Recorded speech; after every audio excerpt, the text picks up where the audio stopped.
And we'll just start by inviting David Autor, please.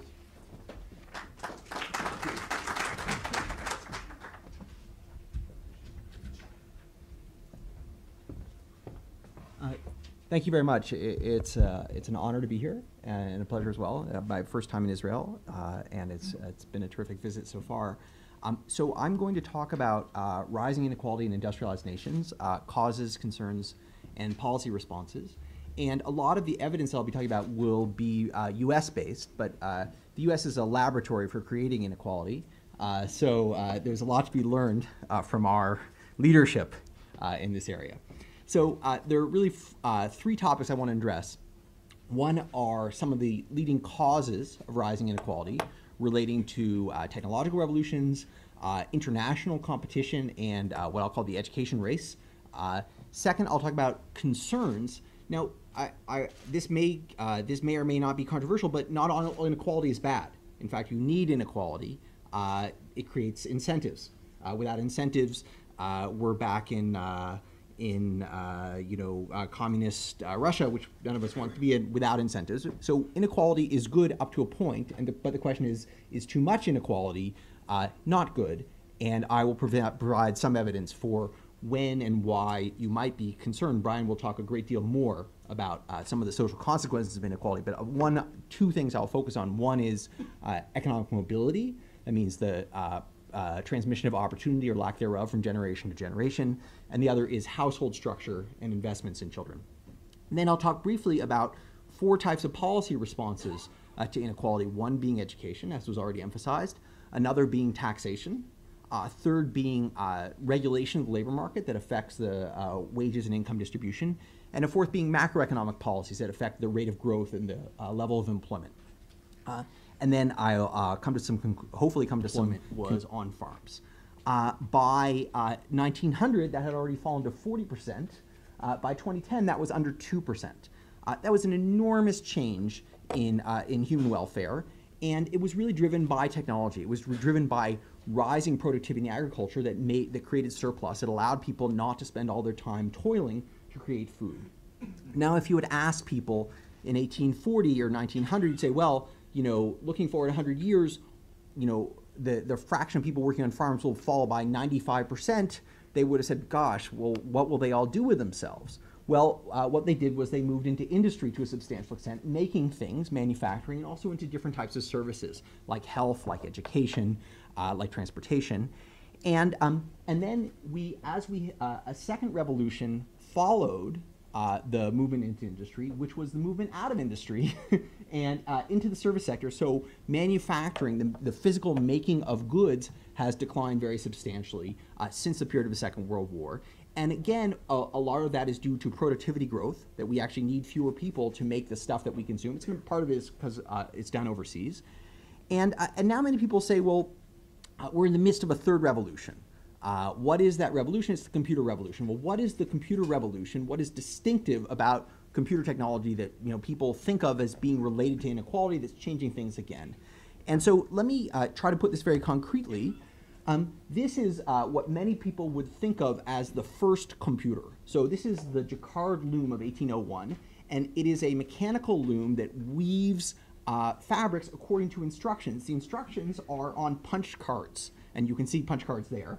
And this is what many people would think of as the first symbolic processor, because it operates on stored representations of information, right? Those punch cards, they don't have to be, those punch cards are not an illustration of the fabrics. They are, in a sense, instructions to the machine. In fact, there's one surviving example of a program for the Jacquard loom created by Jacquard. It has 10,000 cards, and it would weave a silk portrait of Jacquard himself. And this, by the way, was the inspiration for Herman Holrith, who invented the paper punch card, which was used to read the 1890 U.S. Census, the first computer-read census. And then he joined up with a guy named Thomas Watson to found a corporation called IBM. And contemporary computers are a very close relative of this 200-year-old machine. They are symbolic processors. They act on stored representations of information, and once you have written the program, they carry out those instructions with incredible speed and regularity, although not a lot of discretion. So what has happened in the intervening 200 years as we've sort of advanced the symbolic processing technology?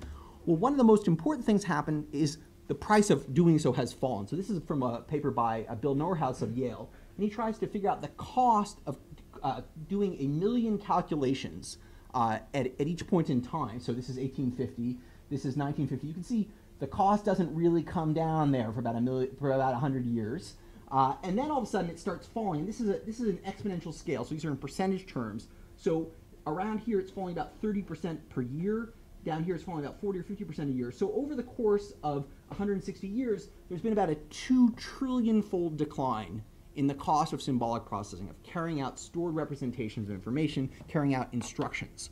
So what implications does that have for the way we organize work? Well, it creates when the cost of doing something falls 2 trillion-fold, you think, well, we ought to try to use that instead of standard labor to carry out those tasks. Now that sounds good, and you can sort of see that, right? So if you look at in the US, the share of all business investment that's going to information technology goes from about 9% in 1959 to 40% in 2010. And you say, well, what information technology were they buying in 1959? Well, file cabinets, photocopiers, right, telephones. So this is obviously businesses caught onto this idea, and you say, well, if it's fallen 2 trillion-fold, we got to use it for everything. But of course, you can't use it for everything because there are certain things that lend themselves to the technology and other things where it's very hard. So in other words, to be able to use a computer to carry out a set of tasks, you need to know the rules, you need to know the procedure. However, there are many things that we do that we don't actually know how to do, right? We understand them implicitly but not explicitly. So the things that we know how to do are some of us call them, quote, routine tasks. It doesn't mean routine and mundane. It means that they're rules-based or procedural. So many information processing, bookkeeping, repetitive assembly work, these things are very codifiable. And as a result, there's been very direct substitution of information technology for assembly line workers, for clerical workers, for accountants, for salespeople, and so on. So there's direct substitution of technology for labor in those areas. However, there are many things that we do that don't lend themselves to this. So for example, we think of many abstract tasks, developing hypotheses, creating a persuasive argument, doing scientific analysis, doing research, and many of these things require a kind of intuitive thought, problem solving, creativity that we don't yet know how to program. We don't know the procedure. In fact, so these things are not substituted. In fact, they're very strongly complemented.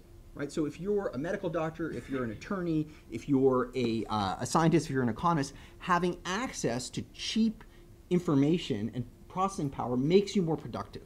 Right? So in fact, computers have not only not substituted for very highly skilled people, in many senses they've complemented them. They've made them more productive. They've increased the demand for researchers, for financiers, for attorneys, for a variety of kind of information intensive professions where you can now get more done in a day's work by drawing on this technology.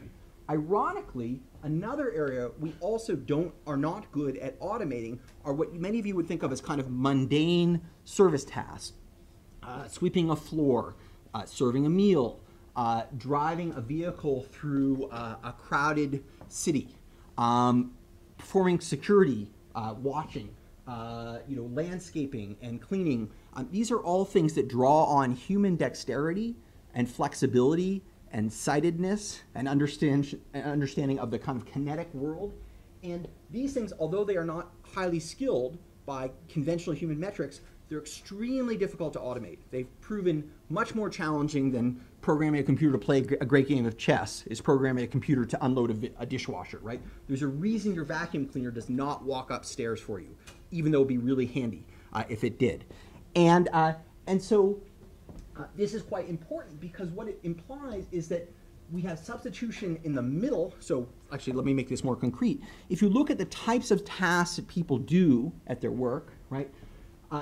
Abstract tasks, these kind of intuitive problem-solving tasks, those are done most intensively by highly educated workers.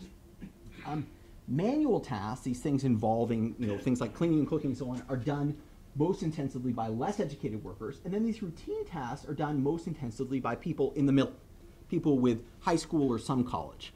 And so information technology, ironically, has been substituting for middle skill activities and leaving the things at the top and the bottom relatively unscathed, or arguably improving the productivity in the one, the highly skilled, and not so much in the other. So if you look at the change in the distribution of employment, for example, in the United States, these are a group of occupations organized from lowest paid to highest paid. And at the bottom left are these personal services, personal care, food, cleaning, protective service. These are all the things that are hard to automate. I should also say they're very hard to outsource. They can't be done in other countries because they have to be done in person, right? You can't go to a barber and get a telepresent haircut from Vietnam. In the next group of occupations, operators and laborers, production, office, administrative, and sales, these are those relatively routine, task-intensive occupations. And then on the right-hand side are technicians, professionals, and managers. And what you'll notice from this figure, these represent growth rates over 10-year intervals, is this kind of U-shaped, right? So in the middle, these relatively middle skill intensive activities are in decline. And on the tails, we see the growth of professional, technical, and managerial. That's great. Those are great jobs. We all want to have them. I think probably all of us do. And on the other end, these relatively low education intensive tasks. And those are also growing. And in general, those are not going to be great jobs. And the reason they're not going to be great jobs is because although they're hard to automate, although they're hard to offshore, the human skills to do those activities are very abundant, right? Anyone who's in good health and has full physical faculty can be relatively productive in many of these activities within a day or a week, right? And so that means that although those jobs will be abundant, the wages in those jobs will be relatively low by and large because the potential supply of workers who can do them is almost inexhaustible. Relative to people who are trained as technicians, managers, and professionals, you can't just throw more people at that problem because it takes years and years to educate them. Right? So this polarization of employment, which is very tightly linked to technological change, is a mixed blessing. Right? Many people would say, look, I would rather have these jobs stick around and these jobs go away. Right? We think of machinery eliminating drudgery. Ironically, symbolic processing eliminates a lot of what we thought of as uniquely human tasks, the ability to act on information, and leaves behind what we think of as kind of more rote tasks, which is to do physical labor. This pattern, I should say, is not unique to the United States. So this is data from the OECD.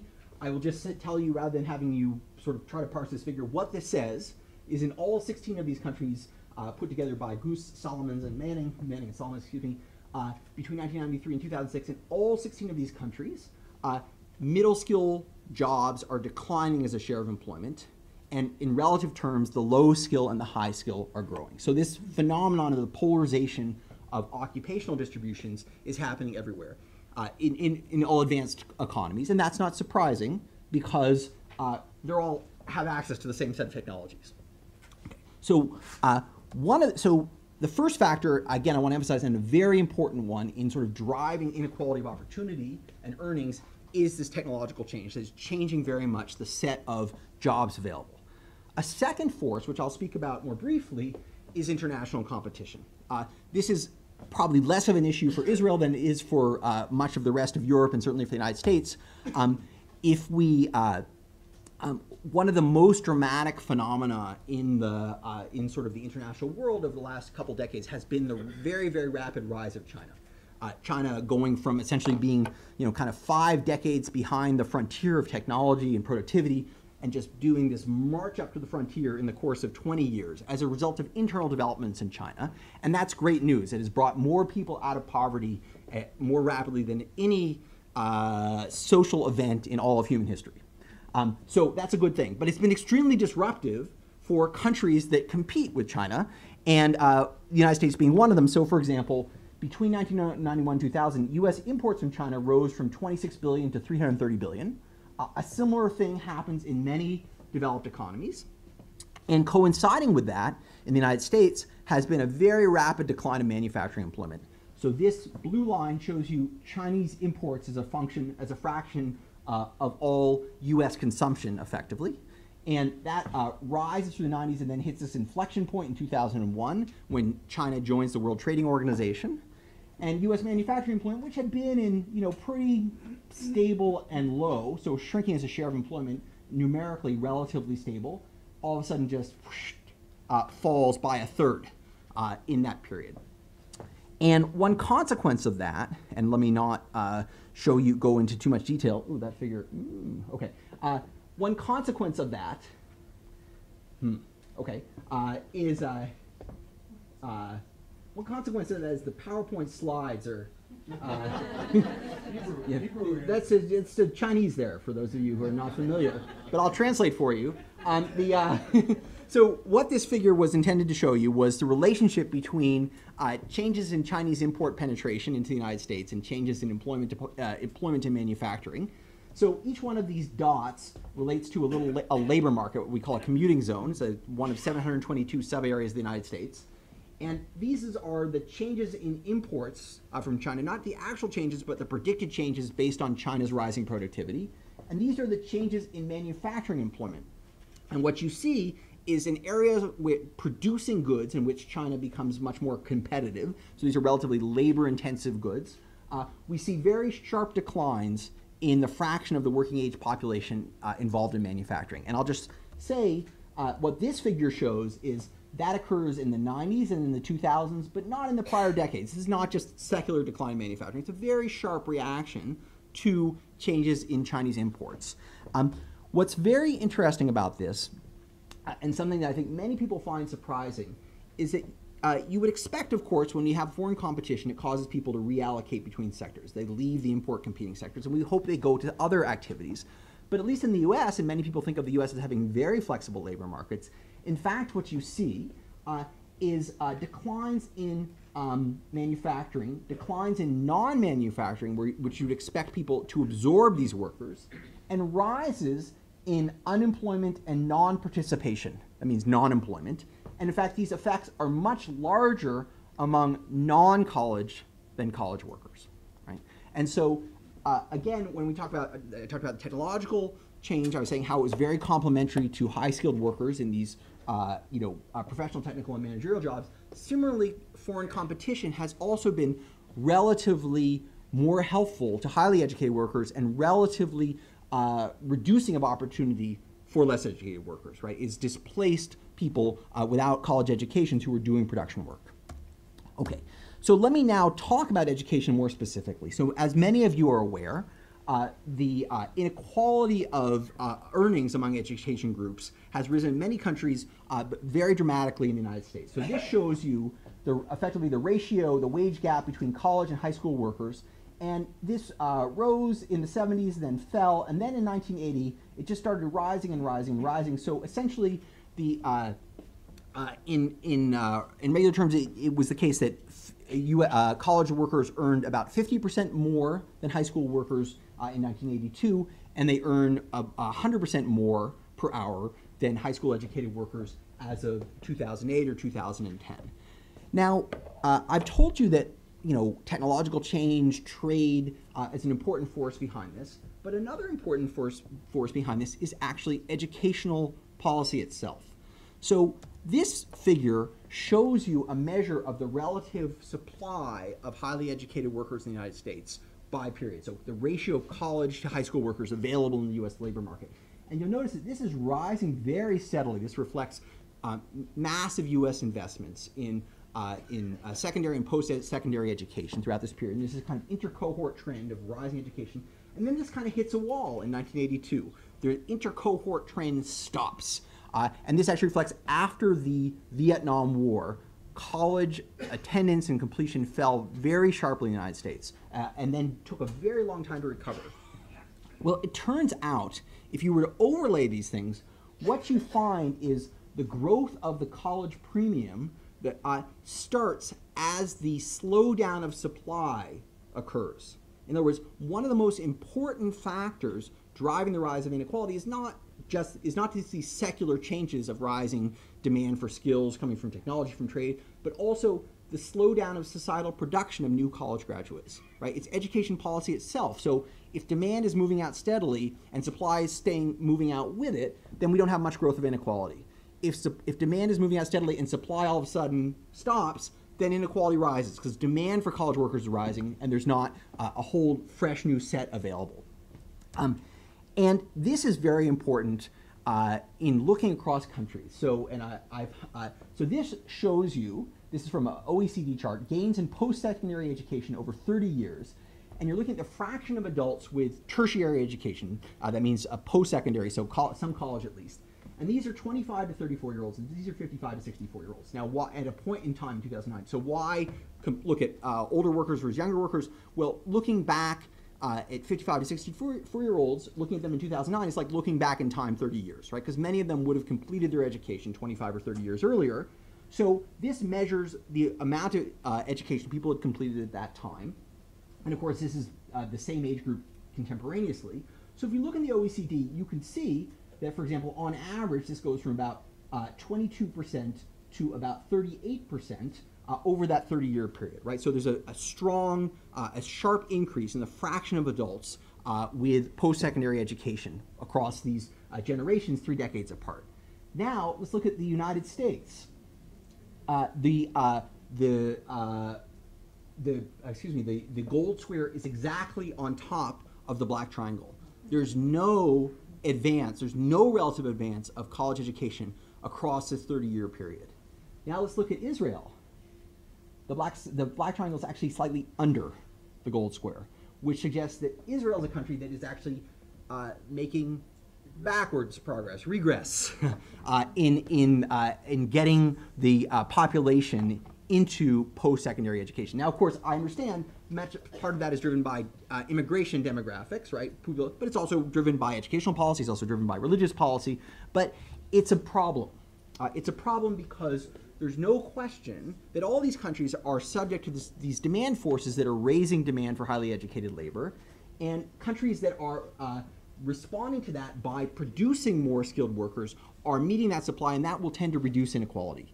Countries that are not, like the US, that are kind of standing still over the course of 3 decades, are going to be confronting all that new demand with no increase in supply, and that leads to substantial growth in inequality.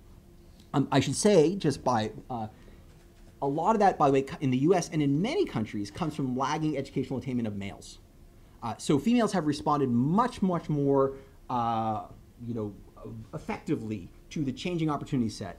This is not, the US males are a particularly uneducated lot, but in most of the Western world, women are now 30% or more likely to complete a college degree than are men. Okay, so now why should you be concerned? Well, here are a couple of points that I think help to see reasons for concern. One is, if we look at real earnings, these are the changes in real earnings between 1979 and 2010, you can see that a couple things. One is, this is very steeply sloped, right? Real earnings have risen a lot for highly educated workers relative to less educated workers. That reflects these demand and supply forces, right? The slowing of college educational attainment overlaid on outward moving demand. Second, real earnings have fallen for the least educated workers. And that, again, I think of as reflecting this technological substitution, right, of reducing opportunity and even taking middle-educated workers, and because those jobs they used to do, those clerical and production jobs, are no longer available, they're moving into service occupations, these in-person services that don't pay well. They don't pay well because there's lots of people who can do them, right? So this inequality of earnings is one concern, but related to that, and I know this also applies to Israel, less educated workers are working less, right? So on this figure, this shows you the percentage change in male hourly wages among those 25 to 39 years old. This shows you the percentage change in their employment to population rate in the same 30-year period. Just these symbols, this is whites, other non-whites, and blacks. And then these letters are high school dropout, high school grad, high school, some college, college grad, greater than college. So what do you see? Well, over on this right-hand side are all the highly educated groups, right? And their earnings have risen on the order of 40 percentage points, and their labor supply has basically stayed the same. Here are high school grads and high school dropouts. Their real earnings have fallen 15 to 25%, and their labor force participation rates have fallen by 15 percentage points, right? And that's a real problem, right? It's a problem for a variety of reasons. One reason it's a problem for taxation. If they're not working, you can't tax them. A bigger problem is that people who are not working tend to do other things with their time. One thing that the U.S., one of our great social programs in the U.S. is incarceration. We have over 1 million adults incarcerated. Many of them are less educated. Many of them were not working. So it's a significant problem, and in Israel as well, we see falling rates of labor force participation differentially among the less educated population. So that's another consequence of this rising inequality. A third consequence, which you've all heard a lot about, and Brian will talk about much more than I will, just say this growth of very high-end inequality. So this shows you this figure from the work, very well-known work by Emmanuel Saez and Thomas Piketty, and this is Tony Atkinson as well. This shows you the share of all national income of going to the top 1% of the population. And you can see after the Second World War, the Second World War was vastly equalizing among many industrial economies. Basically, it destroyed concentrated wealth. Destroyed a lot of other things as well. But starting around the early 1980s, this starts to rise. So in the US, the top 1% share goes from under 8% to about 16%. So it doubles. We see this in all the English-speaking countries. We see it to a lesser degree in Middle Europe and Japan, which suggests that countries have some control over this. It's not immutable. We see it in the developing world as well. So, for example, here is Indonesia. Sorry, here is Indonesia. Here's China, if you believe it. So what I want to suggest with this set of figures is there are forces, technological forces, societal forces that are pushing towards very high levels of inequality. However, it's not a universally shared phenomenon. Countries have some policy control over this. I'll say more about that in a few minutes. Well, why, just to dramatize how substantial that concentration of income is, here's I think a very powerful analogy by a Dutch economist deceased in 2010 named Jan Pen. And he says, imagine people's height being proportional to their income. So that someone with average income is of average height. And now let's walk the entire adult population of the US in a single hour past you in ascending order of their income, from shortest to tallest, from lowest income to highest income. So the first passerbys will be the owners of loss-making businesses, right? So they will be below the ground. They'll be invisible because their height is negative.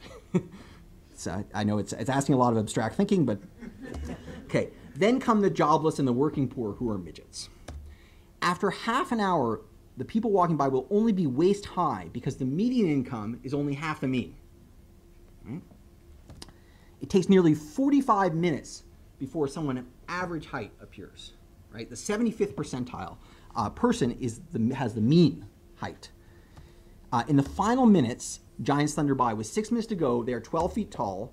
The 400 highest earners walk by right at the end, and each is more than 2 miles tall. So that gives you a sense of just how unequal that is. Okay, well, what is the link between inequality and other outcomes? Well, let me say, you need income inequality. It creates incentives, right? If people were not rewarded for hard work, if they were not rewarded for investments in their education, if they were not rewarded for their entrepreneurial activity, there would be a lot less of it. So we want inequality because we want to reward people for hard work. However, we also want equality of opportunity, right? It's as if we want to have a game where everyone works really hard and they earn their just rewards, but then we start the game again with their kids so they also have an incentive to work really hard. Well, it turns out that countries that have very high levels of inequality, measured on this axis, have relatively low levels of mobility, or have what you would call high intergenerational correlation. What that means is, if I look at the income of a father at age 35 and of his son at age 35, the more correlated those things are, the less mobility there is, right? So if fathers of high income dads have high income sons and low income dads have low income sons, right, then that suggests low mobility. So what this shows you is that countries that have high inequality at a point in time have high intergenerational correlations or low mobility, right? And there suggests a trade-off, because we want some of this, right? We want people to have incentives to work hard. However, we also want their kids to have incentives to work hard. And if you choose the wrong parents and are born into a low-income household and say, you know what, in America, the low-income guys never get ahead, right? So I'm not going to work hard because there's no point. Well, that actually harms incentives, right? So we want to have economies that are dynamic and not dynastic, right? We want an economy that rewards work with with financial and other rewards, and yet at the same time make sure that that is not so strongly passed on to the next generation that kids don't also feel that no matter where they start, they have a good opportunity of also being successful. And that's very much a concern. Okay, getting low on time. All right. So let me show you a second social consequence of this, and this relates to investments in children. And I find this very, very concerning. So you may say, oh, we saw this figure already. Isn't this the figure Autor just put up a minute ago about earnings and employment? No. So here's the same figure on earnings of males, 25 to 39, by education and race. Here is the percentage change in marriage rates of women of the same education and race. Okay? What this says, if guys who have high earnings potential, women who have the same education, are marrying them. Guys who have falling earnings potential, women are not marrying them, right? Why not? Well, they're just another mouth to feed, right? And just to show you, right, this was the figure I showed you earlier. This is labor force participation. This is marriage, right? So as the earnings capability of males fall, their likelihood of participating in stable family relationships also declines. Now, is that a problem? It might not be such a problem if it also led to a reduction in fertility. So if people didn't get married, they didn't have kids, right? But that's not what happens. So in the US, there's been no decline in fertility. Instead, there's been a massive decline in out-of-wedlock births, children born to unmarried parents.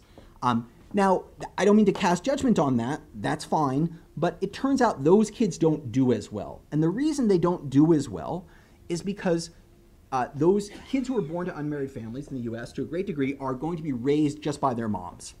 And that means they're going to suffer dual deprivations. One is they're going to be in less affluent households, have less access to resources, because poverty rates among single moms are much, much higher than any other demographic group. In the US, they're about 40%. Second, there's also poverty of time. If there's only one household head who's both working and caring for children, they will not have the same type of time to invest in their kids. So, for example, this shows you the amount of time spent in literacy activities at ages newborn to 2, 3 to 5, 6 and older. And we were comparing households by income quintile, the first to the fifth, the first being the lowest. And you can see in the lowest quintile, they're spending about 1.2 hours less, 1.5 hours less per week reading to their kids. Well, over the course of 10 years, that's 750 or 1,000 hours less parental input time of reading, right? Of speaking with the kid. And of course, reading is only one measure. Similarly, their ability to invest in their kids. Now, this shows you in the US, expenditures on enrichment activities on kids by household income quintiles. So these are the top households, bottom households, and this is 72, 73, all the way up to 2005, 2006. And what you can see is wealthy households in the US spend a fortune on their kids, right? $9,000. That may say, to Israeli may say, what the heck do they spend that kind of money on? Well, they spend it on private schools. They spend it on coaching for college. They spend it on music lessons, Chinese, personal trainers, you name it. American kids have it. And but you could say it's kind of an arms race, right? Why is it's an arms race to get into competitive colleges, competitive occupations, and who's going to win that arms race? Well, the people who have the resources to invest in their kids. So this inequality of earnings translates into inequality of marriage, which turns into inequality of investments in children.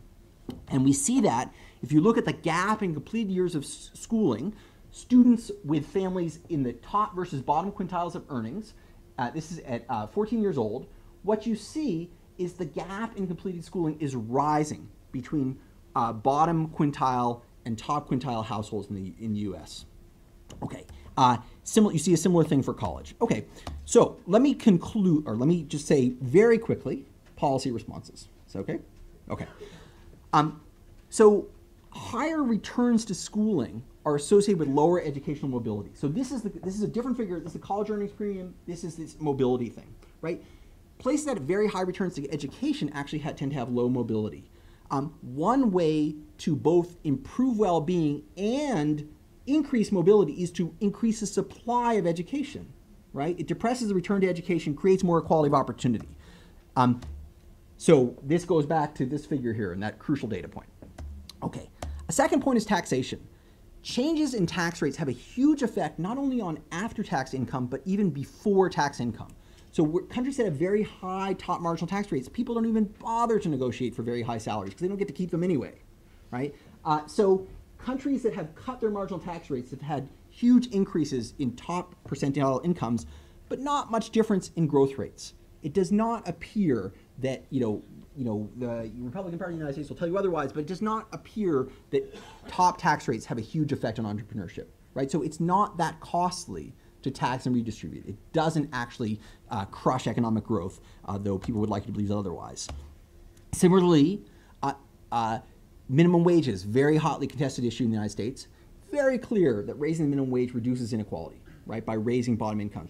There's very little evidence that it actually reduces employment much, right? So the point I want to make is there's more degrees of freedom than the simple neoclassical economic story would tell you. There are social policy levers that don't come at huge costs. Finally, macroeconomic policies, having tight labor markets, having low unemployment rates particularly benefits younger and less educated workers.